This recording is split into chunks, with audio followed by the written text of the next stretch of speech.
Okay, just about. As you all know, those who come regularly, I was away last week. I just came back this afternoon, going along teaching in Malaysia, and Malacca, Terengganu, Kuala Lumpur, Johor, Singapore. So when I'm not here, I am not on holiday. I work. But even though you work really hard and give talks all day and travel so many flights to get back from one place to another, even so, I always make sure that I enjoy my life. I put joy into what I'm doing. I don't expect joy, I just make it fun. So people think I'm crazy. You just finished a long tour, working really hard, giving lectures all over the place. If you have any other of these lecturers, they give one talk in the evening, or then they go home. Or university lecturers, maybe 2 or 3 lectures a day, and then they're off home again afterwards. I just carry on and on and on and on and on and on and on and on. It reminds me of just one of my observations, because I am getting old now. But I do notice that when you do get old, you do need to wear glasses. You do, sometimes you can't hear properly. So if you come up to ask questions afterwards, just please come up close so I get the right question. And sometimes, it's hard to get up from the aircraft seat, your legs are a bit weak and your arms aren't as strong as they used to be. You notice that everything gets weaker the older you get, except for one part of your body, which gets stronger and stronger the older you get, and that is your mouth. And that's so true. The older people, they can really talk. They can't walk very much, they can't see and just hold up stuff, but they can certainly talk. And they can talk much more the older they get. So I know that I can talk a lot and have a lot of fun, but you may not know that I've got a huge following overseas, and just even last night I was in Singapore, and even after many talks people were lining up to actually get their books signed and have photographs. And I had a great realization on this trip. I have a realization that that sometimes people are always looking for the meaning in their life, the purpose of their life. I now know what my purpose is: to sign books and have my photograph taken. But what I was doing there is, okay, you can get really upset and angry. Why do I have to do this? Have ever you thought like that? Why do I always have to do the dishes? Why do I always have to go to work? Why can't I enjoy life like everybody else? And everybody else is not enjoying life except for people like me. Because, no matter what you do, if you have to do it, put fun into it. And for goodness sake, stop complaining. I don't know about you, some of you complain about going to work. Come on! If you really enjoyed your work, if you like getting up on a Monday morning or whenever you go to work, you really enjoy and look forward to going to work, they would not need to pay you. Please always remember that the salary is a bribe to make you do something you'd rather not do. That's why they don't pay me, do you, Mrs. President? Because I enjoy what I'm doing, so I don't need to get paid. So, don't complain about complaining about getting stuck in the traffic. It's great being stuck in the traffic, because when you're stuck in the traffic, life starts to go slowly.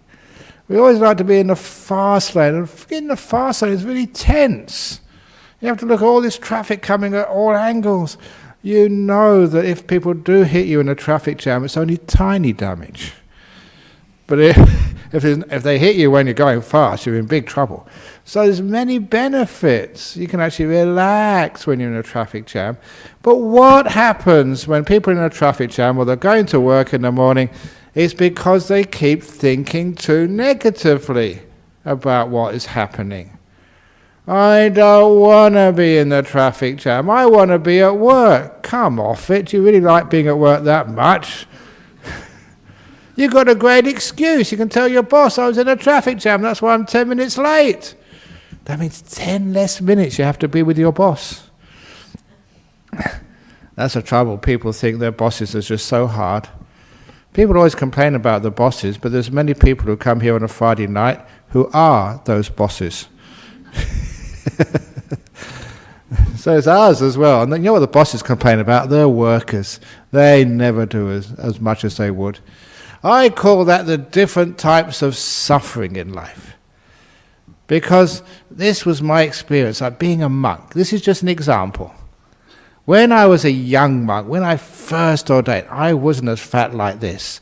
I was really skinny, all bones and hardly any meat on me, any flesh at all. And when we would sit meditation or sit in a ceremony, only the senior monks had all the cushions. The junior monks, we had to sit on hard concrete. And I thought that was really unfair, because those senior monks, they don't need a cushion, they've got their own upholstery. It's called fat. And also, those senior monks, they didn't have to do any physical work.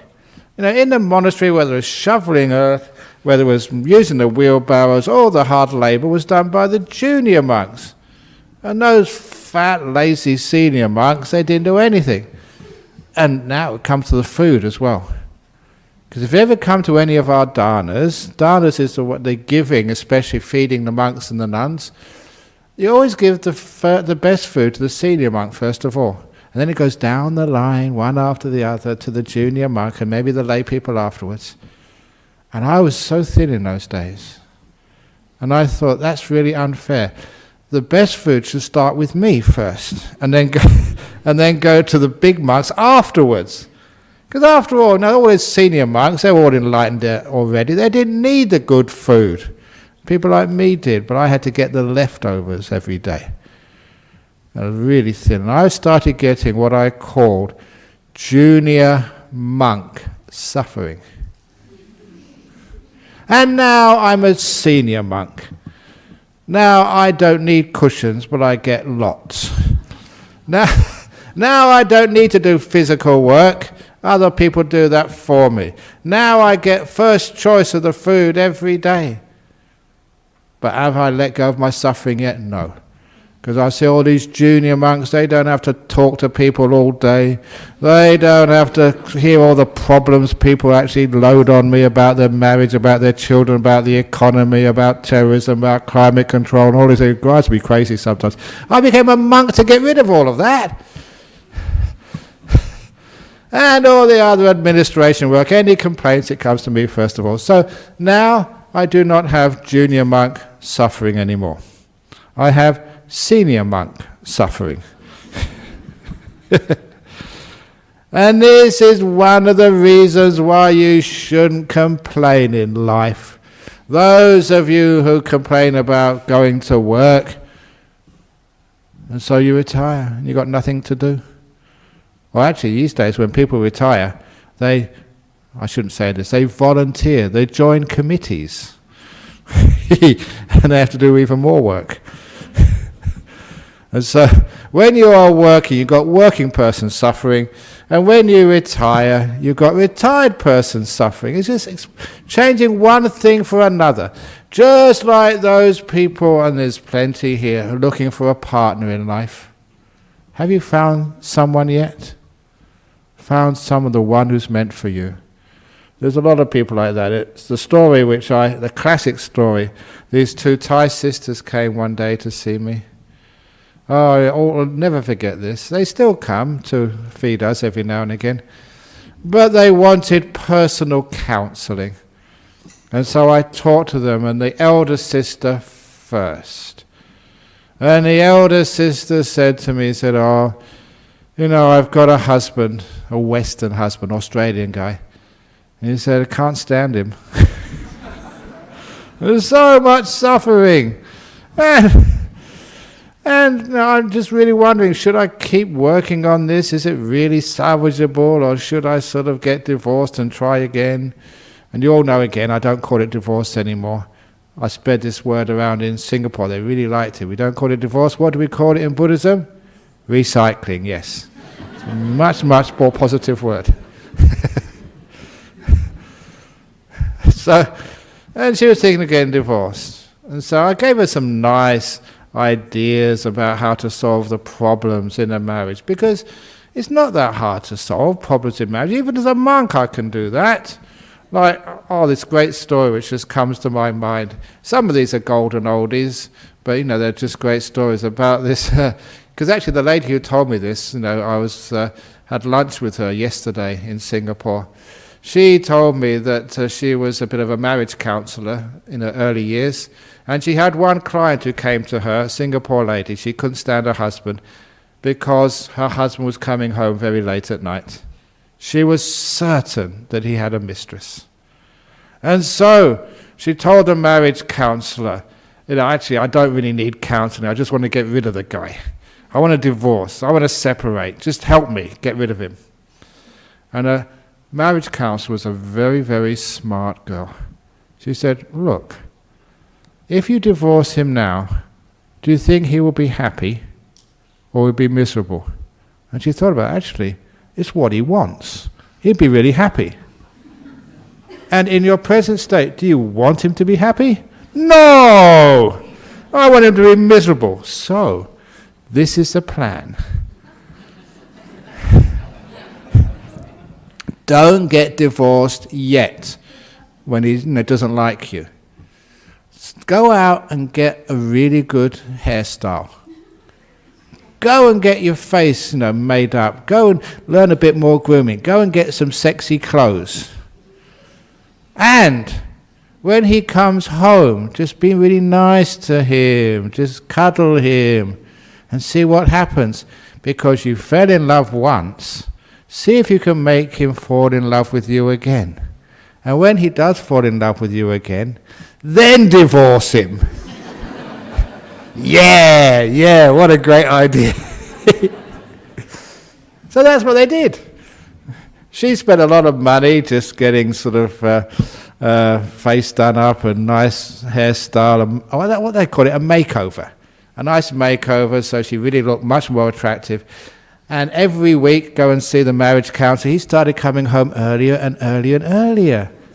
He started becoming more affectionate towards her. And they'd always ask, how's it going? Yeah, he's becoming much more affectionate. It seems to be working. He's falling in love with me again. And then she missed an appointment. And so the counsellor called her up at home and said, you missed an appointment this week. What happened? And he said, he's having such a lovely time. He's fallen in love with me, I'm sure of it. Great, said the counsellor. Now's the time to divorce him. Oh, no. We're so much in love now. Mission accomplished.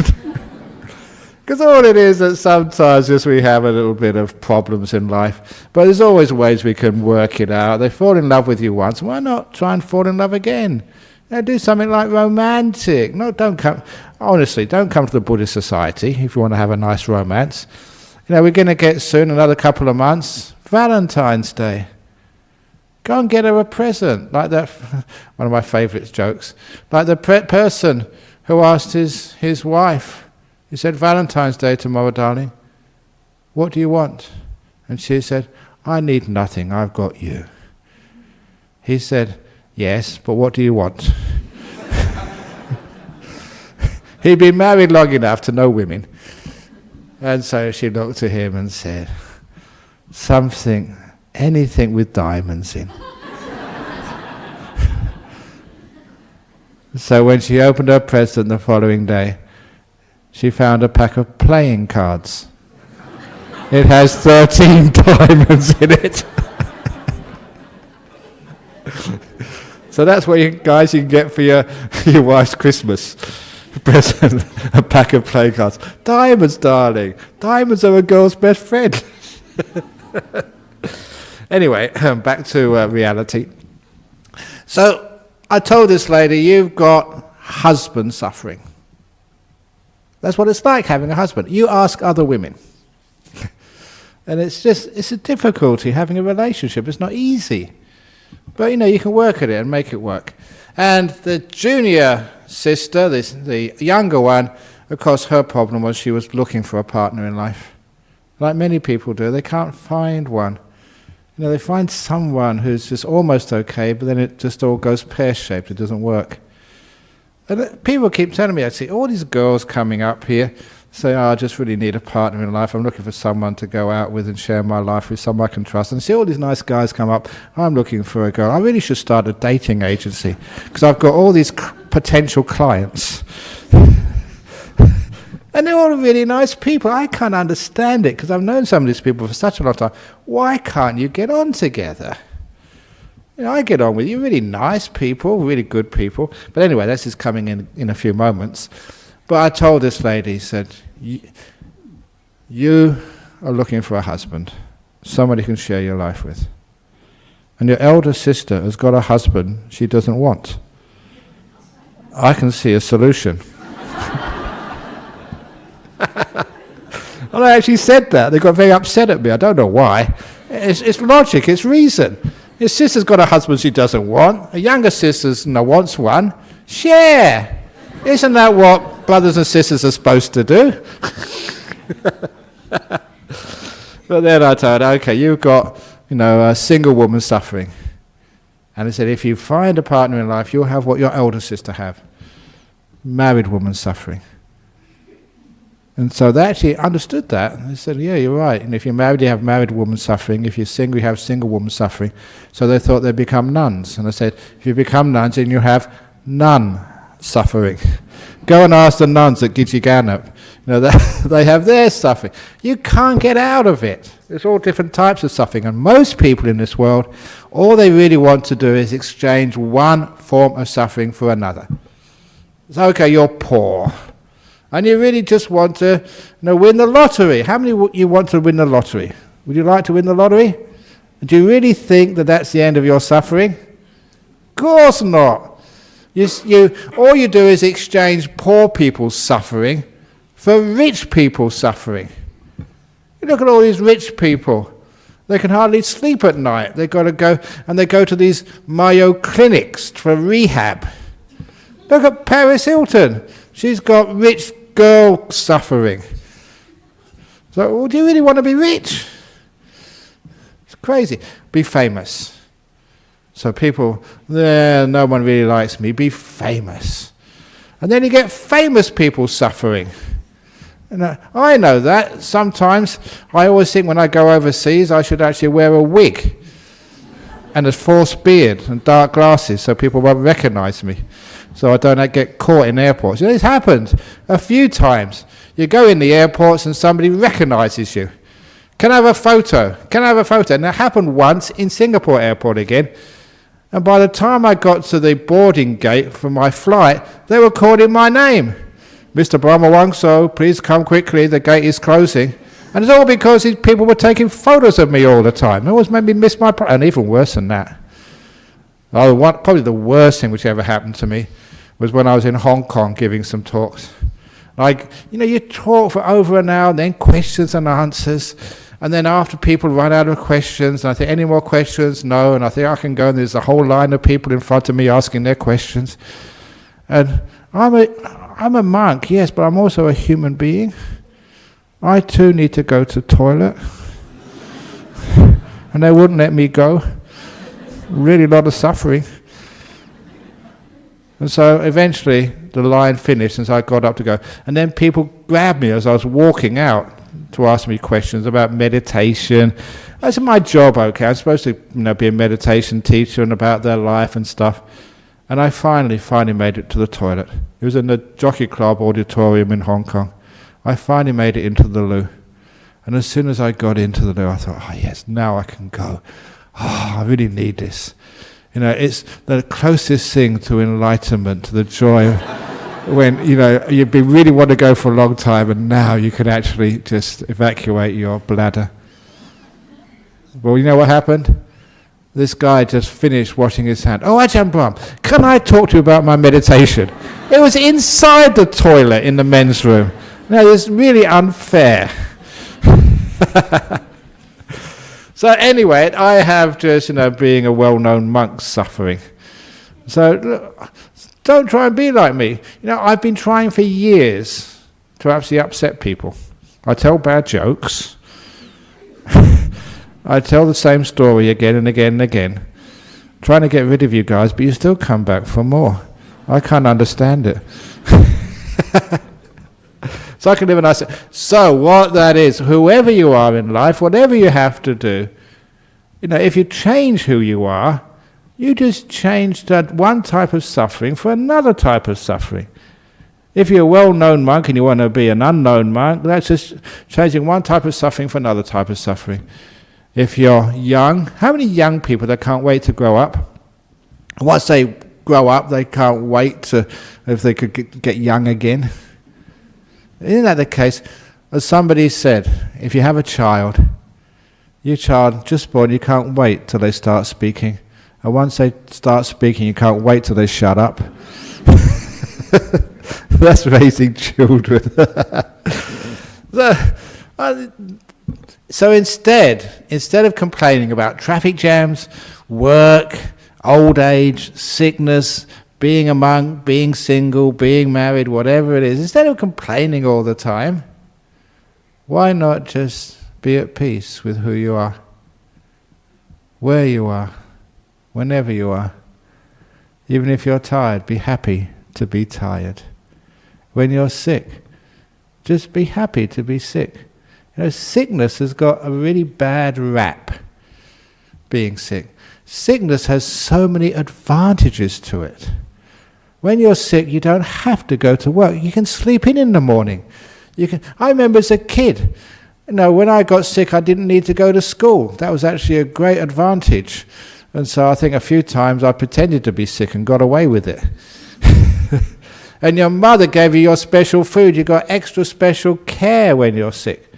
So sometimes if you're sick, look at the advantages of it and be happy that you're sick. Why not? You're sick. Just getting angry at it, getting upset at it doesn't change it. That doesn't make you better. But if you can just be at peace with being sick, now that works. If you're dying, just be happy to be dying. Yeah, I'm out of here soon. The whole point of this, what I'm saying over here, is when I was signing all these books, instead of getting upset and angry and saying, what am I doing this for? I need to go back. I want to go to the toilet. I need a rest. I've been doing this for too long. Rah, rah, rah, rah, rah. All this complaining. Instead of complaining about life, that is the suffering. Not life, but the complaining about it. Complaining about your partner. That is the suffering. So stop complaining about life, and this is what a partner is. There's a lot of happiness there. If you can see it, if you can remember it and recognize it. But why always do we focus on one or two bad things which they say or do? And also ourselves as well. I'm supposed to be doing this as the main part of the talk, because last night, yet again, a girl came up and she was so upset about herself. She didn't like herself. Her self-esteem was just really rock bottom. And she was a really nice girl, very intelligent, very easy to talk with. Why can't you like yourself? And that just reminded me, even if you're rich, if you're healthy, look at that comedian, Robin Williams, who killed himself. Successful, funny, a really nice guy, but he didn't like himself. He couldn't stand himself. So, even a person like that, even, in my generation, Marilyn Monroe, the big movie star, probably one of the most beautiful girls in the world at the time, she killed herself as well. Couldn't stand herself, couldn't stand her life. And this is really amazing. I couldn't understand this at first when I first came across this as a monk. Why can't people like themselves? And I think what it is because in life we're always so negative, always so complaining about life, that other people complain about us. Your poor mother and father when you were young. You're not working hard enough. Stop watching the computer games. Do some more homework. So do your grades. Make sure you improve your grades. And your peer pressure. Make sure that you have more friends. As a girl, you have to be more beautiful. You're not beautiful enough. You're too fat. And if there's any fat women around, it's just an accident. You were born in the wrong age. Because I remember going to all these portrait galleries, and 100 years ago, the people who were really hot were the fat girls. Have a look in the old paintings. So if you are fat, it's just bad luck. You should have been born 100 years ago, and then you'd been sexy. Because in the old days, 100 years ago, no one would even go close to a thin lady. They think she was sick. Same with fat guys. Fat guys, 50 years ago, we were considered to be wealthy, and so we were very attractive. Thin guys would be seen to be miserable, something wrong with them. So anyway, maybe I was born at the wrong age, but it doesn't really matter for me because I'm a monk. I'm just fat and I love it. Fat people's rights. I remember seeing this little shot about this fat guy. He had a great t-shirt on. If I could wear t-shirts, I would get this one. He was really fat, and the t-shirt read, "I beat anorexia." It's a positive. Why not? The other t-shirt I saw the other day. So, "Nobody is perfect," it read. Nobody is perfect. I am a nobody, therefore I am perfect. You can't beat that logic.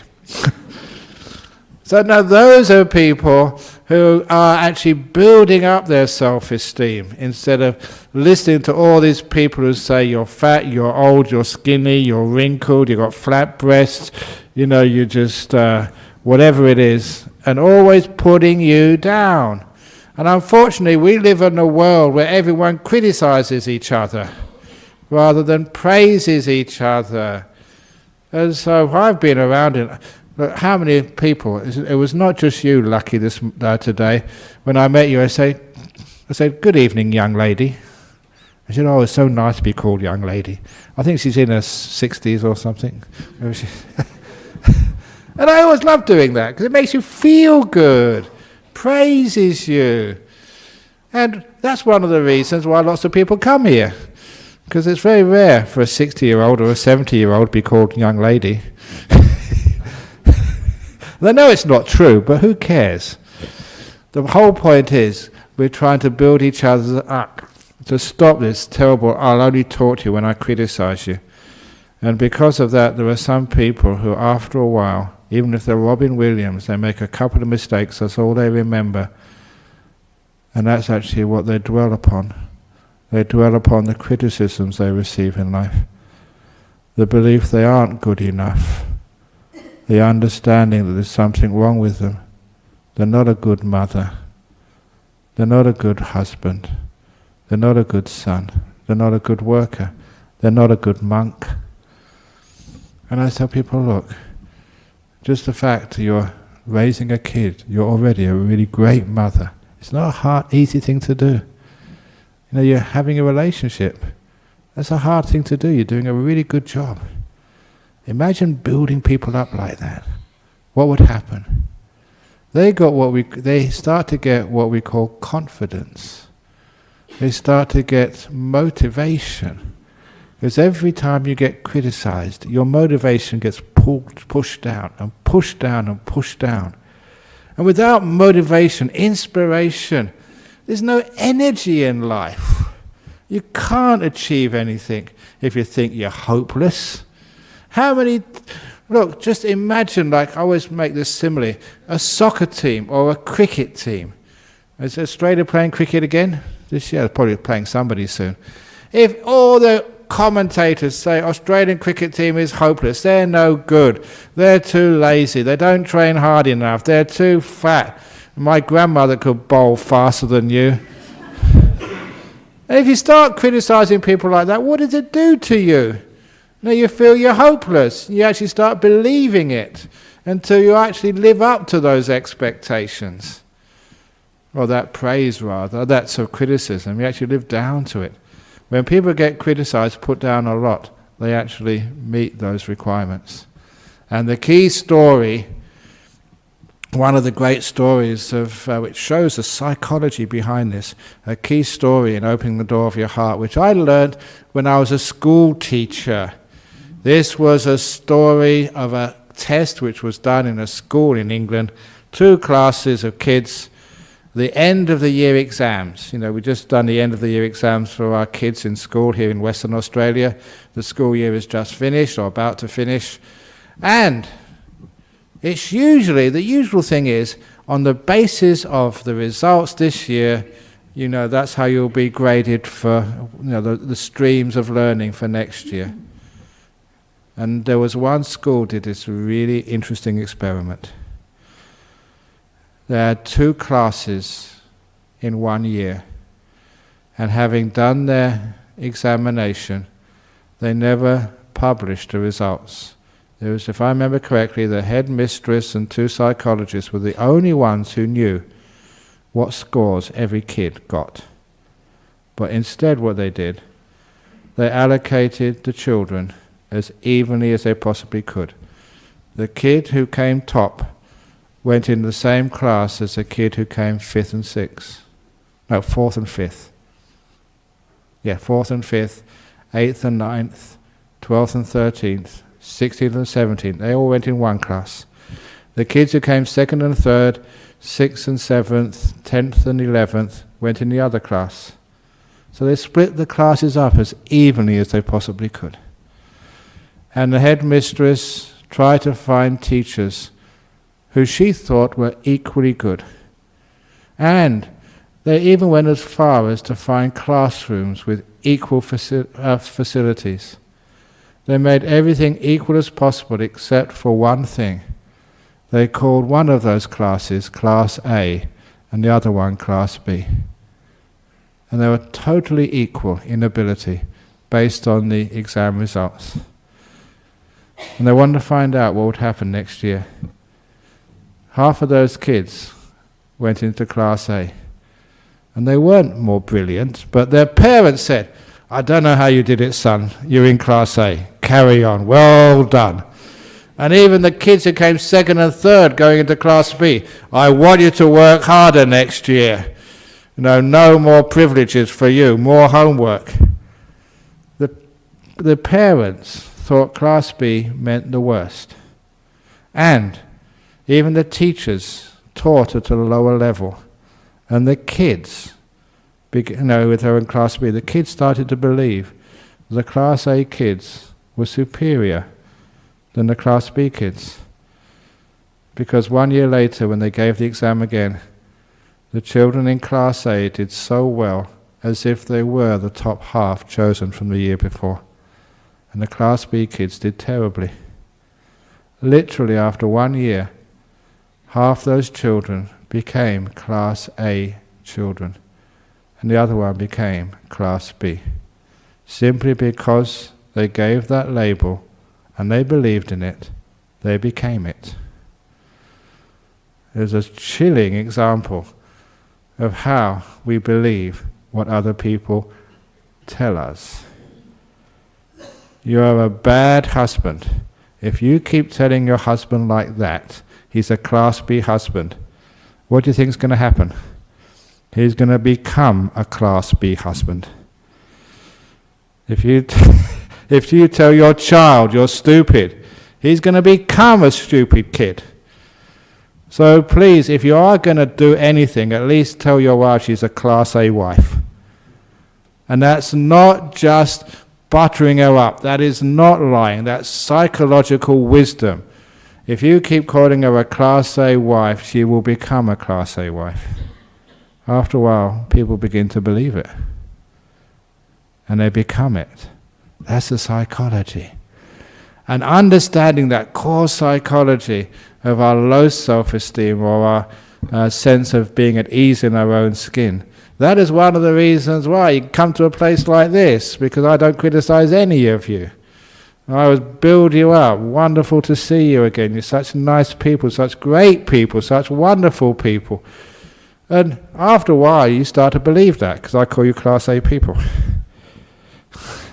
And that's why I call all my monks Class A monks. And they become Class A monks. But most importantly, I often remind myself, I am a Class A teacher. And I become one. You never criticize yourself. I am a happy monk. That's why I become one. And you know how I do that? Every morning, this is actually when I was a student, a great meditation advice. You know, if you really want to avoid all the pain and suffering of going to see psychologists, especially when you get the bill, that's when the main pain and suffering comes.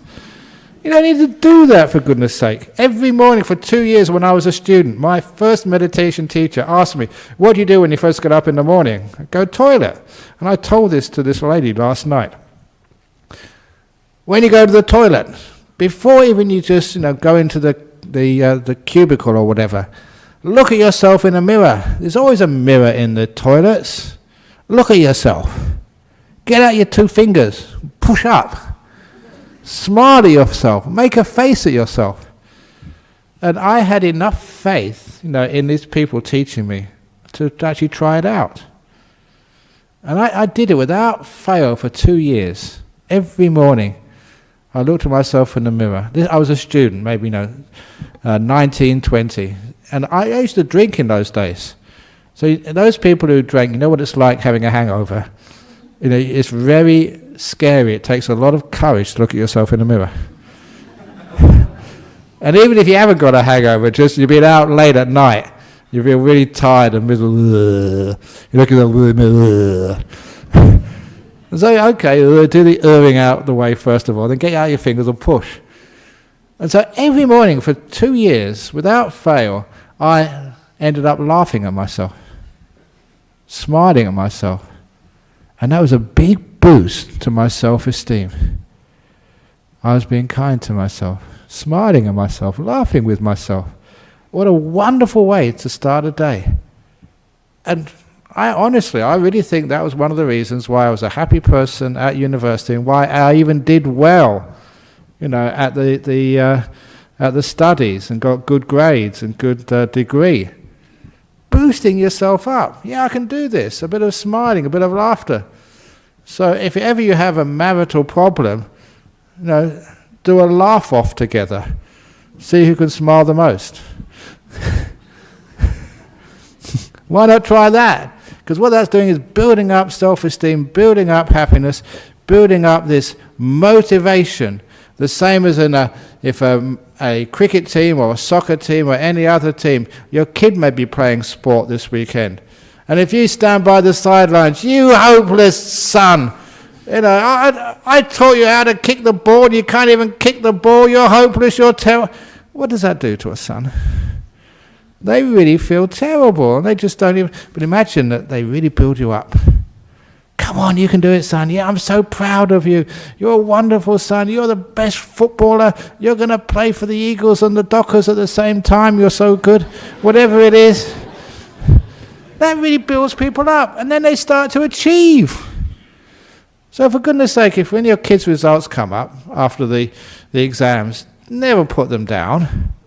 Whatever it is, try and find something good in their results. That's why when people say they got an F, I say, did your teacher, did your school tell you what F means? It means fantastic. E, excellent. And anyone who gets an A, that's arrogant. Turn it around to build people up. If they get an A, they're already built up. So, just build them down a bit. So whatever it is, you build people up and you build yourself up as well. And if you fail and get kicked out of university, think of all the great people who failed at university. Albert Einstein, Steve Jobs, Michael Dell. There's quite a few others as well. They did really well in life. Look at the people who passed university. They didn't make anything of their life, no money at all, like Ajahn Brahm. Did well at university, now I'm poor. So whatever it is, doesn't matter. So for goodness sake, whenever you look at yourself, praise yourself. And because there's few people actually do that, you have to do it for yourself. You are a good man. You are a good woman. You're a great mum. You're a great dad. You're great kids. Tell your children how great they are. They do not get, big heads. That's what I was taught, and that was a problem. So if you praise someone, they just get a big head. My wife's insufferable as it is, so if I start praising her, she'll get just impossible. That's not true. If you praise someone, you don't get a big head. You get a big heart. That's what happens. So praise your wife. Praise your husband. And you have a wonderful life together. Stop all this criticism business. So when you get home from work, just remember, I must remember to praise my wife. Find something. There's always something you can praise. Sometimes people, I remember someone said, there's always this guy in the office who was always so positive about everybody. So they decided to give him a test.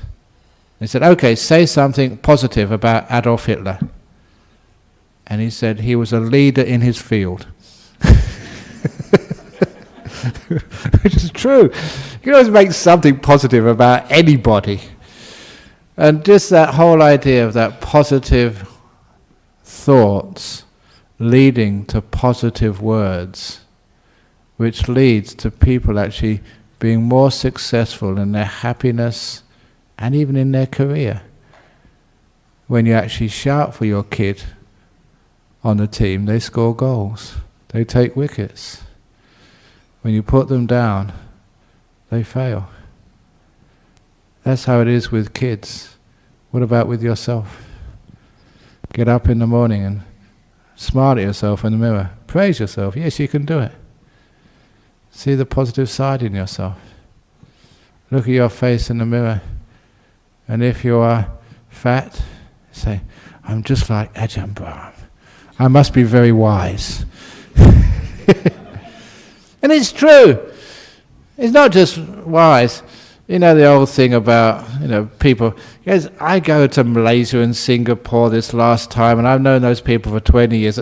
Some of them got old photographs out. When I first went there, I went to this couple over there. This actually was her sister, and I only saw the elder sister. And she got out a photograph of when I went to her house about 15 years ago.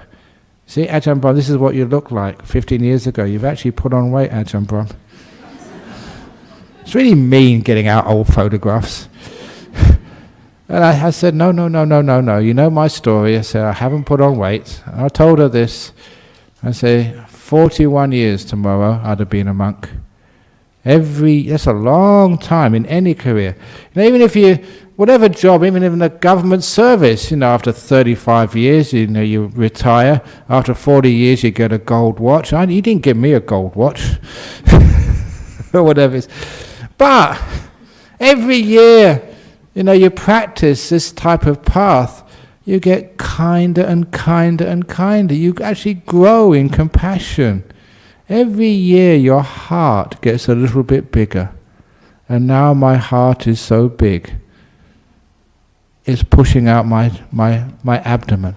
Because it can't go anywhere else. You've got this rib cage, stops it pushing it out here, so it goes down here and pushes it out. So this is not fat, this is a big heart. So anyone else who's fat, tell your doctor, this is not fat, doctor, this is a big heart. It's actually true, I always see that fat people are usually very jolly and very kind. And it's not bad for your health, because look, you should know this season. There's one fellow, I'm sure you've all seen in the last few weeks, especially in the shopping centres, in Myers and Coles and stuff like that. They're one of the fattest people in the world, who's always happy. And he was old when I was young, and he's still alive. Santa Claus. So why do kids love Santa Claus? Fat and happy. Have you really ever seen a fat and miserable person? Thin and miserable people, there's lots of those. So fat used to be happy, and I think I'm trying to revive that. And actually, for those people, okay, here is the medicine behind this, the science. Because I was a scientist, because I always wondered, why it is that fat people are happy. And I found out there's science behind this, and doctors will confirm this.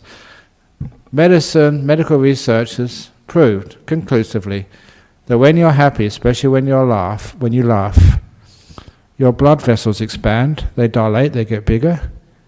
And when you're negative, miserable, complaining, your actually blood vessels contract, they get smaller. So I laugh so much. I'm such a happy monk. After 41 years, my blood vessels are so big, they're so wide, that I can eat anything, and any gut, cholesterol, whatever it is goes in there, because it goes right through, never gets clogged. Because I'm very wide blood vessels, because of being happy all the time. But if you're fat and miserable, you've got lots of stuff trying to get through, and your blood vessels are very narrow, you've got no chance. It's like the double whammy. You're dead. That's why there's no miserable fat people left. They've all died of strokes and heart attacks. It's only the happy fat people left. So if you are overweight, you better start laughing soon. It's the only way it's going to save your life. So anyway, so that's giving a positive spin on whatever's happening. And that positive spin is so important in life. For goodness sake, have high self-esteem. You are more than good enough. Actually, you're excellent. In Buddhism, you've been born in the human realm. This is a high realm. It takes a lot of goodness to actually be reborn as a human being. Traditional Buddhists know that, but they keep forgetting it. So you're great people. When you see the big picture of all the different realms you can get reborn into, this realm is pretty high. So you're absolutely amazing people. And I tell that when I go to jails and teach murderers. So you're an amazing person. I do that, honestly. And they go, what? There's a beautiful person in there. You're a person who's murdered. You're not a murderer. Look at that other part. There's a great, beautiful person in there. And it's so true. And that's why all these people who come out of jail, people who've gone to my places, because I visited somebody's son who comes here in jail, and one of the prison officers recognized me and said, oh yeah, I remember you used to come to this jail a lot. And they reaffirmed, that was only about 3 weeks ago, they reaffirmed that every person who went to my course when I used to teach regularly in jail never goes back to jail again. Once out, they're out. Why? It's because I always reminded them they're not murderers, they're not thieves, they're people who've done bad things. But they're people first, and that person is huge. Apparently recently over in Karnak Prison Farm, our monks were telling me there's one guy who was a multiple murderer. He didn't say the name. And apparently he read my book, Opening the Door of Your Heart, and he's totally changed. He's gone around telling everybody else, it was only 2 bad bricks, that's what it was, just 2 bad bricks. The 2 people I killed, or 3 or 4, I don't know. But he said, there's so many other good things in me. And that was so sweet. To see a person who's been really suffering for years start to get self-esteem back.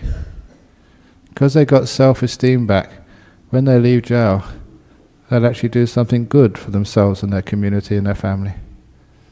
What a beautiful thing that is. And the only difference between those people in jail and those people who are sitting in front of me here, the people in jail were the ones who got caught. Some of you didn't get caught. And so, that's why that even you, it's only 2 bad bricks if you've done something wrong. If you've got a big nose, or if you're fat, or if you've lost your partner, or whatever, please don't obsess about that. Don't think that's all there is to you. See the other beautiful part in you. Build yourself up, praise yourself, look at the good.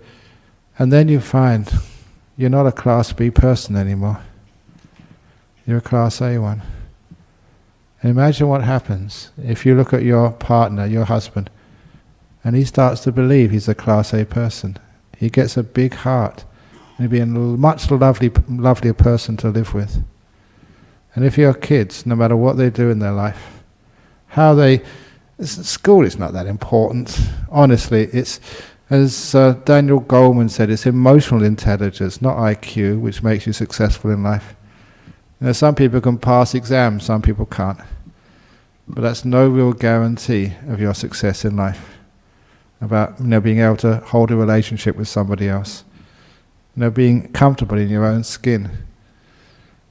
Being positive in life. That is far more a strong indicator of success in your life. Not just passing your exams. And I think you all know that. And so after a while you just build up your kids. So their emotional intelligence is really strong. They get confidence. Your young men get confidence enough to go and talk to a girl they like.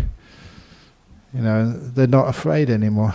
And girls are confident just to go out into society and enjoy themselves and reach for the stars. I can do it, why not? You always see that success is all about confidence. Even as a monk, if I lose my confidence, I can't give a talk, what am I going to say this evening, then I'll just really stuff up. But confidence, the emotional intelligence, every time I give a talk, I look at each one of you. You're my friends. I care for you. I love you. And that's all I need to do to give a talk. To connect. It's emotional intelligence. The self-esteem. The fact that everyone is a Class A kid, I'm a Class A monk, everyone else is Class A. And then you become Class A. So please, build one another up. Build yourself up. So we don't have these terrible people who lose all their self-esteem and think they're useless. I'm sure you've come across people like that. And you say, you're useless. You're Robin Williams. You cause so much happiness in this world. Laugh at all your jokes and all your great movies. You're a great person. But you tell people and they just can't see it. That's what really strikes me. Beautiful girls feel they're ugly. Great guys think they're hopeless. Why is that? It's not the truth. It's just your belief. So please turn it around and start believing in the good part of you. And once you start to see it, it's there and it grows and you become a great person. So that's a little talk today. Thank you all you great people for listening to me.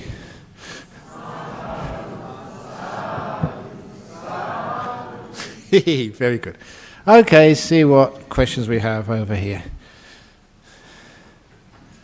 This is from overseas. Here we go, thank you. Actually they haven't got from where they are. We got two here. Is this from Sri Lanka, these first two? Sounds like Sri Lankan names, but they could be anywhere in the world. All options in life have suffering. But isn't it a question of the degree of suffering you choose in life?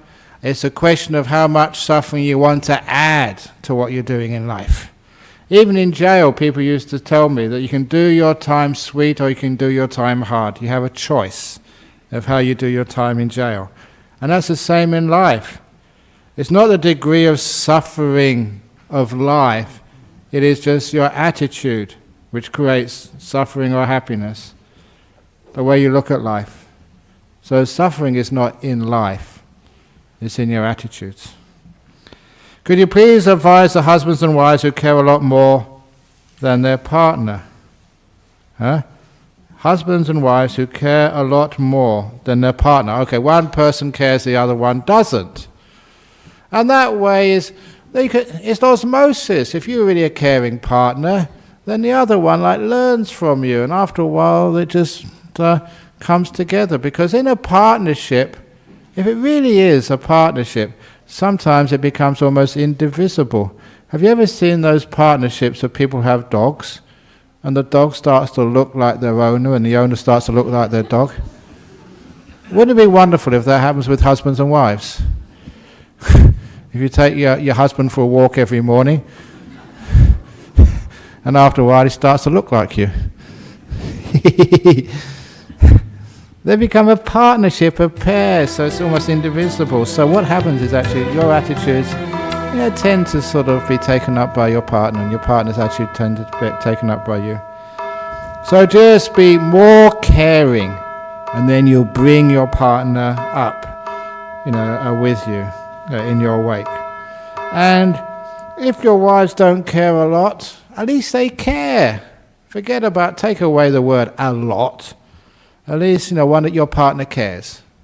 Maybe you might care more, but that doesn't matter. At least they care. Focus on the beautiful stuff of them, and that part grows. I keep on saying this almost every week. Water the flowers, flowers grow. Water the weeds, weeds grow. And lastly, from Malta. When someone is really depressed in a downward spiral, isn't it the case that smiling and positive techniques work better in people already happy and not depressed? It really depends. First of all, don't get into that stage where you're really, really depressed. Catch it before it gets that deep. And catch it in your kids by not letting them feel like they're failures because they didn't pass their exams or other people did so much better than them. So, stop that before it gets into deep depression, into a downward spiral of negativity. And if you can do that with lots of smiling, that's brilliant, that's beautiful. But even with people who are really depressed in a downward spiral, the problem is when we try to say, oh, don't be depressed. Because if you allow a person to be depressed, that's why sometimes I say that enjoy your depression. Don't try and get rid of it, for goodness sake. It has many advantages to it. People don't expect so much from you. You get pampered, you get looked after. You say, I'm depressed. You don't need to go to work. Maybe you might be able to get sort of a pension from the government because you're clinically depressed. What a wonderful thing that is. So there's always something good in everything. And so see the good in being depressed and actually enjoy it, and then you find out it's not depressed anymore. So it's always the negativity we have towards negativity which makes it sort of spiral. And we can cut that by seeing the good in any state of mind. I was being depressed. I'm going to really enjoy it. If I get really depressed, I don't have to do anything at all. I can take a whole week off. That's actually quite a good idea. Get depressed. I can take a rest. So there is very strong... Now, how does depression work? You start off criticizing yourself, thinking you've done a bad job. It's so easy to do that. And so instead of thinking like that, see the beautiful stuff.